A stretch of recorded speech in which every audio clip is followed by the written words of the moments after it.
Welcome to Nellai aroma. நம்ம தொடர்ச்சியா தீபாவளி ரெசிபிகள் பார்த்துட்டு இருக்கோம். இன்னைக்கு நம்ம பார்க்க போற ரெசிபி என்ன அப்படின்னா மைசூர் பாக். அதுவும் ஹெல்தியா பண்ண போறோம். என்ன மைசூர் பாக் அப்படின்னா கருப்பட்டி மைசூர் பாக். வாங்க இப்போ அந்த ஹெல்தியான மைசூர் பாக் எப்படி செய்யலாம்னு பார்க்கலாம். இது வரைக்கும் நெல்லை அரோமாவை சப்ஸ்கிரைப் பண்ணாதவங்க கீழே இருக்கிற ரெட் கலர் பட்டனை பிரஸ் பண்ணி சப்ஸ்கிரைப் பண்ணிக்கோங்க. அப்படியே அது பக்கத்துல இருக்க பெல் ஐக்கானையும் கிளிக் பண்ணிக்கோங்க. நான் எப்ப வீடியோ போட்டாலும் உடனுக்குடனே உங்களுக்கு வந்து சேரும்.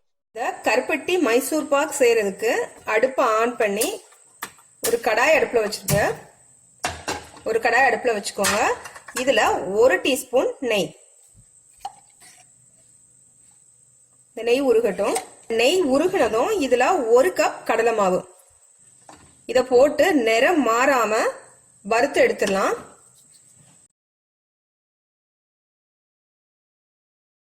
பாருங்க, இந்த கடலை மாவை நல்லா வறுத்து எடுத்தாச்சு. இதனோட பச்சை வாசனை போற வரைக்கும் வறுத்துக்கோங்க. ரொம்ப அந்த கலர் மாறிடாம வறுத்து எடுத்துக்கோங்க. இப்போ ஸ்டவ் ஆஃப் பண்ணிட்டு இந்த கடலை மாவை லைட்டா ஆற விட்டுட்டு சலிச்சு வச்சுக்கோங்க. அரிப்புல சலிச்சு வச்சுக்கோங்க. அடுத்ததான் ஒரு சாஸ் பேன் அடுப்புல வச்சிருக்கேன்.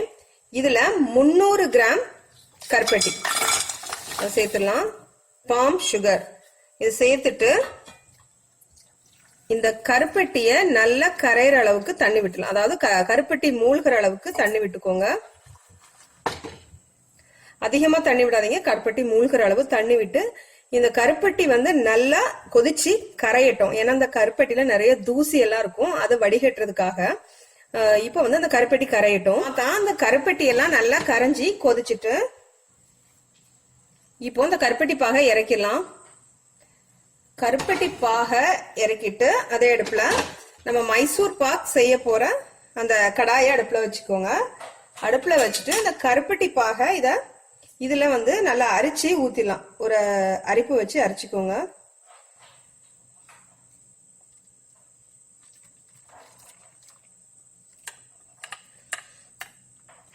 அரிச்சு சேர்த்தாச்சு. அந்த தூசி எல்லாம் வடிகட்டி சேர்த்தாச்சு.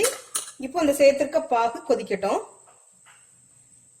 பாத்தீங்கன்னா பாகு கொதிக்க ஆரம்பிச்சுட்டு மிதமான தீயில வச்சுட்டு ஒரு 2 நிமிஷம் இப்படி கொதிக்க விட்டுருங்க. இப்ப பாகு நல்லா கொதிச்சிட்டு இருக்கு. நம்ம மைசூர் பாக் செய்து கொட்டுறதுக்கு ஒரு டிஃபன் பாக்ஸ் அப்படி இல்லைன்னா ஒரு சதுரமான பேன் இதுல நெய் தடவி வச்சுக்கலாம். நெய் தடவி வைக்கிறதுனால மைசூர் பாகு ஒட்டாம வரும். அதுக்காக இந்த பாகு 2 நிமிஷம் நல்லா கொதிச்சதுக்கு அப்புறமா நம்ம சலிச்சு வச்ச அந்த கடலை மாவை இதுல சேர்த்துலாம். கடலை மாவை கண்டிப்பா சலிச்சு வச்சுக்கோங்க. ஏன்னா நம்ம வறுக்கும் போது கட்டி கட்டியா வந்துடும். அதனால அந்த கட்டி எல்லாம் போகிறதுக்கு நல்லா சலிச்சு வச்சுக்கோங்க. சலிச்சு வச்சு சலிச்ச கடலை மாவை இந்த பாகுல சேர்த்து நல்லா கிண்டிக்கோங்க. எந்தவித கட்டியும் இல்லாம நல்லா கிண்டி விட்டுக்கோங்க.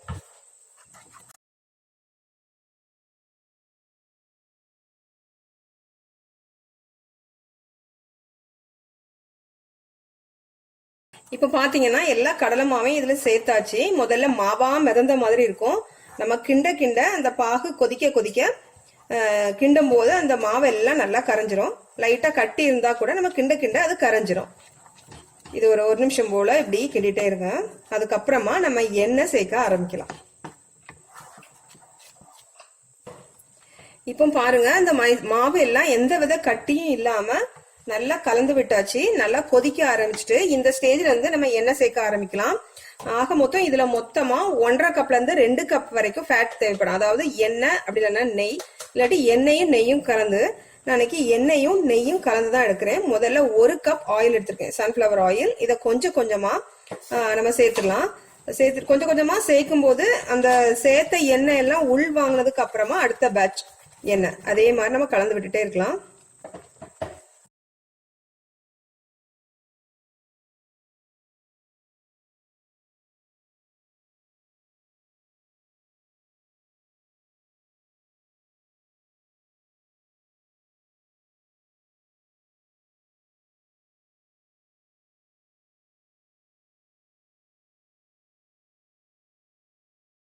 இப்ப பாருங்க, மைசூர் பாக்ல நான் 1 கப் ஆயில் விட்டுட்டேன். கொஞ்சம் கொஞ்சமா விட்டு கிண்டியாச்சு. நல்லா ஒரு திரண்டு வந்துட்டு இருக்கு. இப்போ ஒரு 1/2 கப் நெய். இந்த நெய் 1/2 கப்ல இருந்து 3/4 கப் வரைக்கும் போகலாம், அரை கப்லே நின்றுடலாம். ஸோ அது வந்து நம்ம அந்த பதத்தை பார்த்து இதை நிப்பாட்டிக்கலாம். இப்போ நெய்யை வந்து கொஞ்சம் கொஞ்சமாக சேர்த்து கிளறலாம். நெய்யும் கக்க ஆரம்பிக்கிற சமயத்தில் நம்ம நெய் சேர்க்கிறத நிப்பாட்டிடலாம்.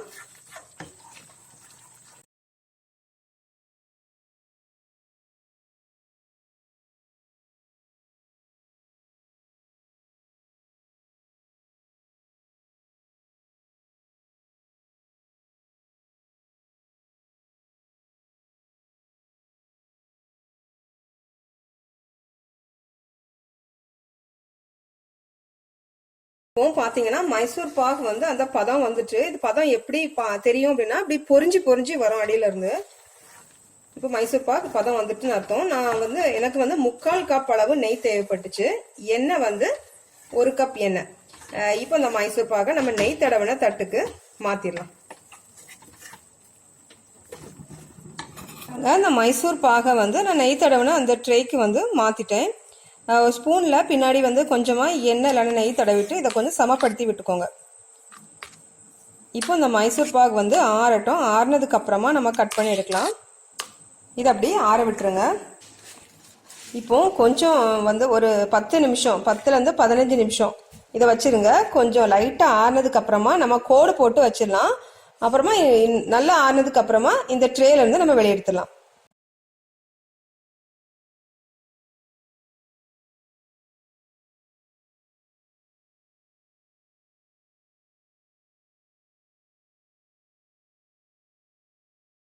இப்போ பாருங்க, கொஞ்ச நேரத்துக்கு அப்புறமா அந்த மைசூர் பாக் எல்லாமே சூப்பரா செட் ஆயிட்டு நல்லா ஆறிட்டு இதை நம்ம எடுத்துடலாம். இப்போ